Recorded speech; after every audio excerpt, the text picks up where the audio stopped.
आज उरुळी शिवरपूर नगरपालिकेच्या निमित्तानं आपण इथं उपस्थित असणारे सर्व आमच्या नगरपालिकेचे नगरसेवक, आमच्या उरुळी शिवरपूर राष्ट्रवादीच्या इस्लामपूर शहराचे अध्यक्ष आदरणीय शहाजी बापू, विजय कुंभार साहेब, इथं उपस्थित सर्व मंडळी, कालच 9-10 तारखेला आपल्या एक याचिका तक्रार 44/1 या याच्यातून एक तक्रार दाखल माझ्यावर झालेली होती आणि त्या तक्रारीचा 44/1 हा मला लागूच होऊ शकत नाही. या तक्रारीचा कोणताही म्हणजे ही तक्रार विरोधकांनी जाणून बुजून बदनाम करण्याच्या दृष्टीने ही तक्रार दाखल केलेली आहे. या शहरात काम करत असताना मी गेले 1985 सालापासून आज अखेर ह्या शहरात कोणतंही अनाधिकृत कृत्य, अनाधिकृत बांधकाम असलं कोणतंही काम मी केलेलं नाही. आणि हे जे गुंठेवारी नियमितकरण मी 2002 साली केलेलं आहे, त्या 2002 साली हे गुंठेवारी करत असताना ती माझी जवळजवळ 1983 सालापासून जुनी इमारत होती.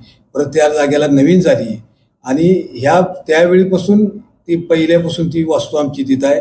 त्यामुळं रस्त्यात कुठेही बाधित असं काम कुठेही केलेलं नाही. एवढं या वेळेला 166चं नॅशनल हायवेचं काम झालं, त्यावेळी सुद्धा पेठ नाक्यापासून आंबेडकर नगरपर्यंत संपूर्ण दोन्ही बाजूला जेवढं अतिक्रमण होतं त्यावेळी नॅशनल हायवेवाल्यांनी सर्व प्रकारचं कुणाचंही ठेवलेलं नाही.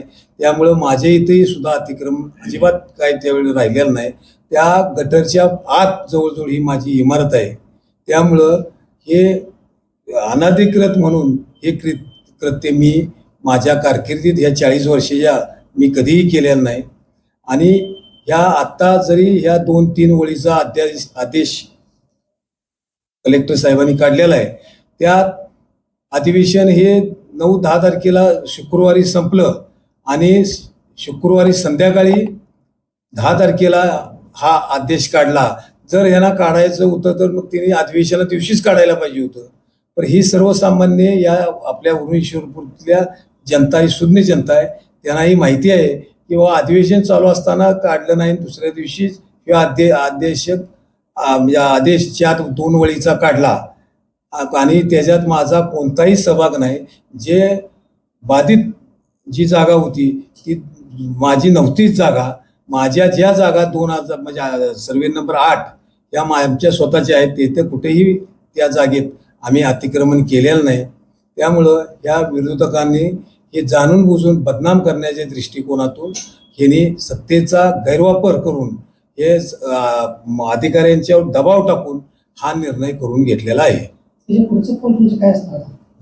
याच्या पुढचं मी पुढं मला 15 दिवसाची हे आहे कालावधी आहे. मी त्या ह्याच्यात संविधान मानणारा माणूस आहे.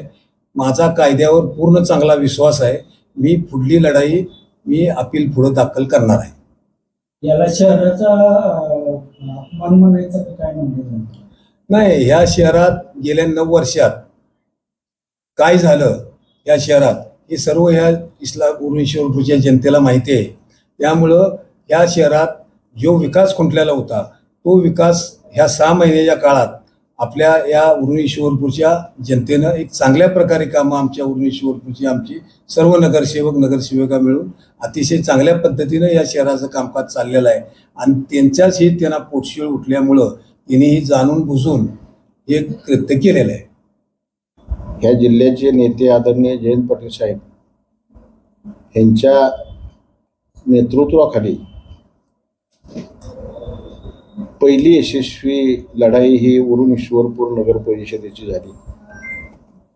आष्टा नगर परिषद जयंत पाटील साहेबांच्या ताब्यात आली, जिल्हा परिषद ताब्यात आली.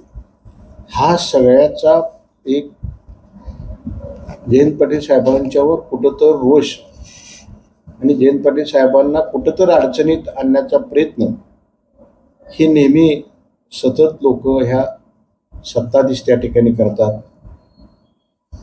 आज आपल्या सर्वांनाच माहिती आहे की ह्या ईश्वरपूर विधानसभा मतदारसंघाची मान उंचावर अशाच पद्धतीनं प्रत्येक अधिवेशन आपले नेते जयंत पाटील साहेब गाजवतात. म्हणजे कुठल्याही सरकारची चुकीची पावलं जी आहे ती तिथं खडे बोल त्या ठिकाणी बोलतात आणि साहेबांनाच ह्या ठिकाणी काहीतरी अडचणीत आणायचं म्हणून अधिवेशन संपता हा नगराध्यक्षांचा अपात्राचा जो आदेश दिला त्याचा मी प्रथम ह्या ठिकाणी जाहीर निषेध करतो.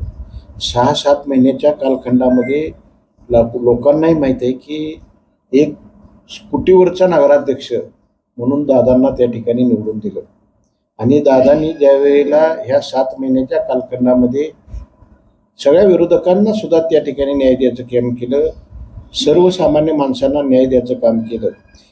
उरून ईश्वरपूर शहराचा बाजारमाळ हा 3 वर्षापासून बंद होता, ते चालू केला, काम त्याचं चालू केलं. ह्या ईश्वरपूर शहरामधल्या ज्या बगीच्या होत्या तिची काय अवस्था होती तुम्ही चॅनलवाली वेळोवेळी त्या ठिकाणी दाखवत होता. 8-9 वर्षाच्या कालखंडामध्ये ती दादानी त्या ठिकाणी दुरुस्त करण्याचा प्रयत्न त्या ठिकाणी केला. त्या ठिकाणी जवळजवळ ह्या 7 महिन्याच्या कालखंडामध्ये 250 पेक्षा जास्त कामाच्या वर्क ऑर्डरी एक विक्रमी अशा पद्धतीनं दादानी त्या ठिकाणी कामाच्या वर्क ऑर्डर सुद्धा 250 पेक्षा जास्त दिल्या.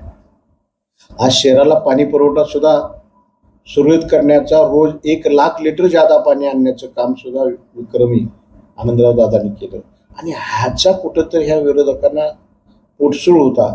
त्यांचे आज अल्प नगरसेवक निवडून आलेले आहेत आणि आजच्या ह्या निर्णयानं पूर्ण जनता अतिशय नाराज झालेली आहे आणि लोकशाहीवर विश्वास आम्ही ठेवायचा का नाही अशा स्वरूपामध्ये हे उरून ईश्वरपूरची जनता कालपासून हळूहळू आहे आणि निश्चित योग्य ते न्यायालयामध्ये आम्ही जाऊच आणि ज्या पद्धतीनं आम्ही पूर्वीपासून आताही आम्ही संविधानाला मानणारी लोक आहोत त्यामुळे संविधानावर पूर्ण आमचा विश्वास आहे आणि दादांच्या ज्या पद्धतीनं लोकनियुक्त नगराध्यक्ष लोकांच्यातनं नगराध्यक्ष झालेले आहेत त्या लोकांना पुन्हा एकदा त्यांचा हक्काचा माणूस त्या ठिकाणी निश्चित न्यायालयाच्या आदेशानं निश्चित लवकरात लवकर पुन्हा त्या ठिकाणी कामकाज दादा सुरुवात करतील अशी या ठिकाणी मी अपेक्षा करतो. काल शुक्रवारी लोकनियुक्त नगराध्यक्ष आनंदराव मुलगुंडे दादांच्या संदर्भात अपात्रतेचा जो निकाल मान्य जिल्हाधिकाऱ्यांनी दिलेला आहे तो पूर्ण राजकीय दबावापोटी दिलेला आहे. कारण 44(1) कलम हे विद्यमान नगराध्यक्षांनी चालू स्थितीमध्ये त्यांच्या कारकिर्दीत अवैध किंवा अतिक्रमण किंवा बांधकाम चालू कारकिर्दीत केलं असेल तर तो नियम लागू होतो. परंतु अनेक पळवाटा असतात त्याच्या कायद्याचा उलटा सुलटा अर्थ घेऊन त्या मान्य जिल्हाधिकाऱ्यांनी चुकीचा निर्णय दिलेला. कारण 2002 साली 2001 साली ते बांधकाम झाले, जवळजवळ 20 ते 25 वर्ष झाले. लिमिटेशन ऍक्ट 1963 नुसार कमीत कमी 12 वर्षानंतर जे बांधकाम होतं ते रेग्युलर धरलं जातं. त्यामुळं या कायद्यानुसार आता राज्य शासनाकडे विभागीय आयुक्तांच्याकडे अपील करायला पाहिजे होतं पण त्यांनी आदेश दिलाय की राज्य शासनाकडे डायरेक्ट जावा. तिथं जाऊन हायकोर्टातनं स्टे मिळेल आणि दादा आता काही अपात्र नाहीत. या 15 दिवसाची जी ऑर्डर झाली आहे त्यावेळी त्यांना दिलेली आहे. त्यामुळे आता ते काही अपात्र नाहीत, फक्त संशयाचं वातावरण आहे, राजकीय दबावापोटी केलेलं षडयंत्र आहे. तुम्हाला वाटतंय का तुम्ही शासनाकडे मागणी करणार आहे किंवा नाही शासना जिल्हाधिकाऱ्याने आदेशच दिलाय की शासनाकडे तुम्ही जावा म्हणून 15 दिवस. शासनाकडे मागणी करते, शासन तुम्हाला सहकार्य करायला वाटतंय? आता जिल्हाधिकाऱ्यांच्याकडे दादांनी सविस्तर मुद्दे मांडलेले आहेत, त्यांनी मान्य जिल्हाधिकाऱ्यांनी त्याचा विचार केलेला नाही.